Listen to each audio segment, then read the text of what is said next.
ओम नमः शिवाय, जय महाकाल। कैसे हैं आप सभी शिव भक्त। पूज्य गुरुजी ने शिव महापुराण की कथा के दौरान गुप्त नवरात्रि हो चाहे नवरात्रि हो, इनमें पड़ने वाले सोमवार के दिन का सबसे विशेष उपाय बताया, उल्टे बेल के पत्ते को चढ़ाने वाला उपाय। पूज्य गुरुजी ने कहा कि बेल पत्र तो आप लेकर के शिवलिंग में जाते ही हैं, उस पर या तो आप चंदन लगाते हैं, चावल रखते हैं, चंदन की बिंदी लगाते हैं और फिर शिवलिंग पर समर्पित करते हैं। लेकिन एक विशेष तरीका ऐसा है जिससे कि महादेव को आपकी कामना स्वीकार करनी पड़ती है। विशेष तौर पर यह वाला उपाय पूज्य गुरुजी ने बताया कि जब आपके जीवन के दुख, आपके जीवन की तकलीफें और आपके जीवन के तनाव कष्ट ना खत्म हो रहे हो और आपके शरीर में किसी भी तरीके की कोई समस्या चल रही है, तो इस उल्टे बेल के पत्ते का उपाय करना बिल्कुल भी मत भूलना। और पूज्य गुरुजी की कथा से सुनकर और समझकर बहुत आसान भाषा में बताऊंगा, परंतु उससे पहले आप सबसे बस एक छोटी सी प्रार्थना, जो भक्त पहली बार आए हैं चैनल को सब्सक्राइब जरूर कर लीजिएगा और वीडियो को लाइक करके महादेव का कोई सा भी प्यारा नाम कमेंट बॉक्स में लिखना बिल्कुल भी मत भूलना। इस पूरे वीडियो में हम 3 महा उपायों के बारे में बात करेंगे जो आपकी अलग अलग कामना पूर्ति के लिए सिद्ध होंगे। सबसे पहले बात करते हैं हमारे पहले वाले उपाय की। देखिए, आपको उल्टे बेल के पत्ते का उपाय तो करना ही करना है, लेकिन उससे पहले पूज्य गुरुजी ने एक विशेष उपाय बताया, पीपल के पत्ते का उपाय। देखिए, पहले तो आप इसको सुन लीजिए क्योंकि यह सिर्फ और सिर्फ सोमवार के दिन किया जाता है।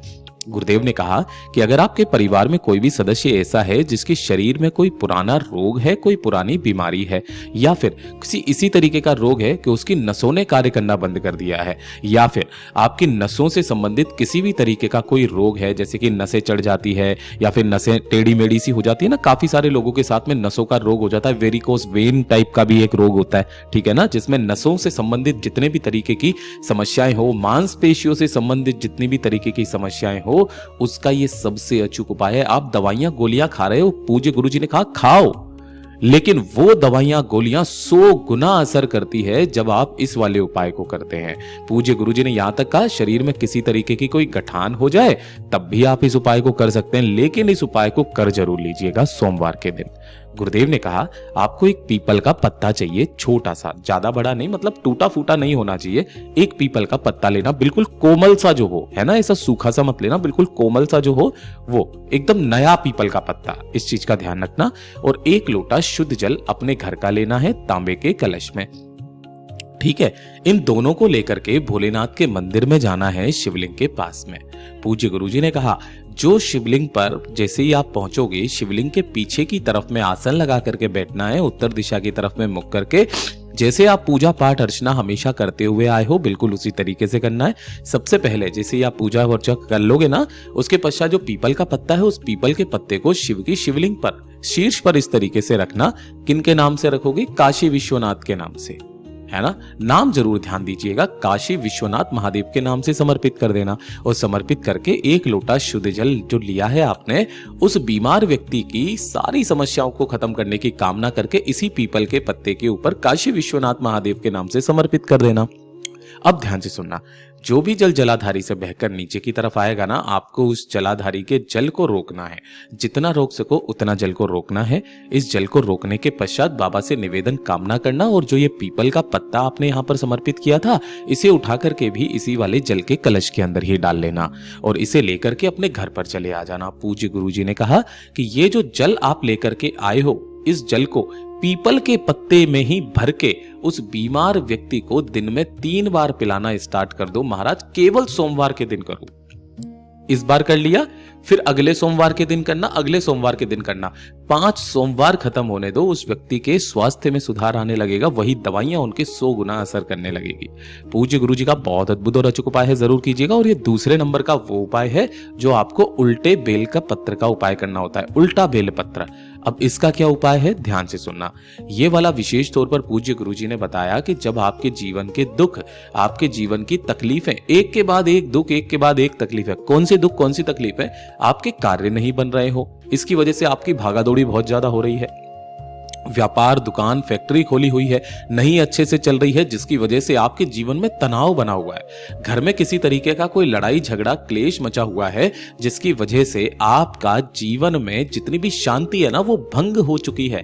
पूज्य गुरु जी ने कहा कि जिस कामना से आप करोगे आपकी वो कामना पूरी होती है इस एक छोटे से उपाय से। लेकिन एक चीज का ध्यान रखना, इसका पूरा नियम आपको फॉलो करना है। उल्टा बेल का पत्ता कैसे समर्पित करना है, तो इसके लिए आपको वीडियो छोड़ करके नहीं जाना है, पूरा उपाय जरूर देखना। 1 लोटा शुद्ध जल अपने घर का तांबे के कलश में तो आपको लेना ही लेना है।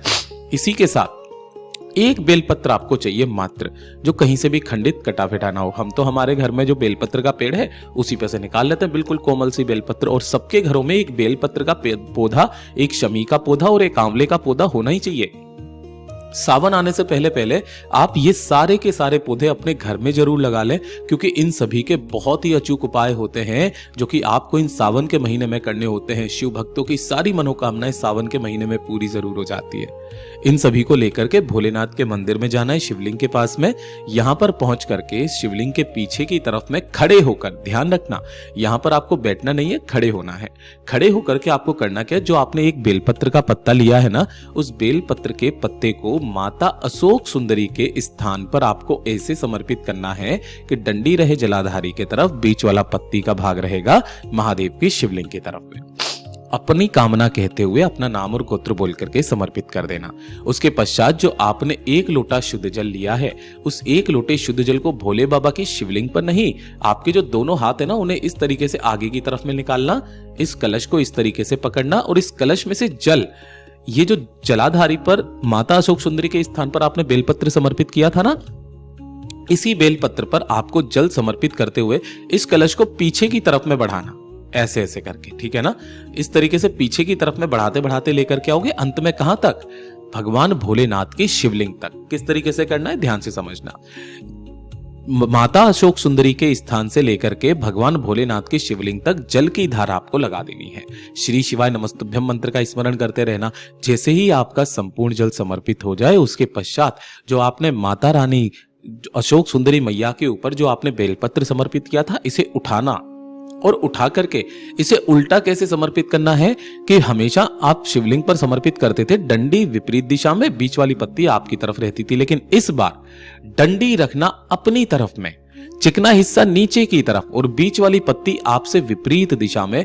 अपने दाहिने हाथ की हथेली को इस पर रखना, बाबा से निवेदन कामना करना कि बाबा मेरे जीवन के दुख, मेरे जीवन के कष्टों को खत्म करो, बस मेरी आपसे यही मनोकामना है। पूज्य गुरु जी ने तीसरा और उपाय बताया, जो कि आपको इन गुप्त नवरात्रे हो, चैत्र के हो चाहे शारदीय हो, अगर आपकी कोई मनोकामना है, कोई इच्छा है, कोई हृदय की बात, किसी भी तरीके की कोई विशेष इच्छा जो आप चाहते हैं कि महादेव बस मेरी ये कामना पूरी कर दो, इसके अलावा मुझे कुछ नहीं चाहिए, है ना, और महादेव का सहारा, तो फिर आपका वो कार्य होने से रुक ही नहीं सकता है। गुरुदेव ने कहा 1 लोटा शुद्ध जल अपने घर का तांबे के कलश में लेना और इसी के साथ में 1 शमी का पत्ता, इस तरीके का, कहां से तोड़ोगे, यहां से तोड़ना, और ये जो पूरा गोले में बनाया है ना, ये 1 शमी का पत्ता होता है, ठीक है। और इसी के साथ में आपको लेना होगा 1 बेलपत्र जो कहीं से भी खंडित था। काफी सारे व्यक्ति क्या करते हैं ना, ये जो नीचे बेलपत्र की डंडी होती है ना, इस डंडी को तोड़ देते हैं, है ना। ये डंडी तोड़नी नहीं होती है भाई, ये जो डंडी का निचला वाला जो हिस्सा होता है ना, ये वाला, ये जो डूट होता है, ये गणमान्यों का स्थान होता है ना। बेलपत्र पर हर एक भगवान जी का एक पर्टिकुलर निवास स्थान है, जैसे ये माता रानी का है। इसी तरीके से आपको कोई सा भी अंग तोड़ना नहीं है, इसी तरीके से रखना है। 1 बेलपत्र, 1 शमी का पत्ता, 1 लोटा शुद्ध जल और 1 लेना है चावल का दाना। कैसा होना चाहिए, अक्षत होना चाहिए, पूर्ण होना चाहिए, कहीं से भी खंडित टूटा हुआ ना हो। अब इस वाले उपाय को कोशिश करना कि आप प्रदोष काल में करें।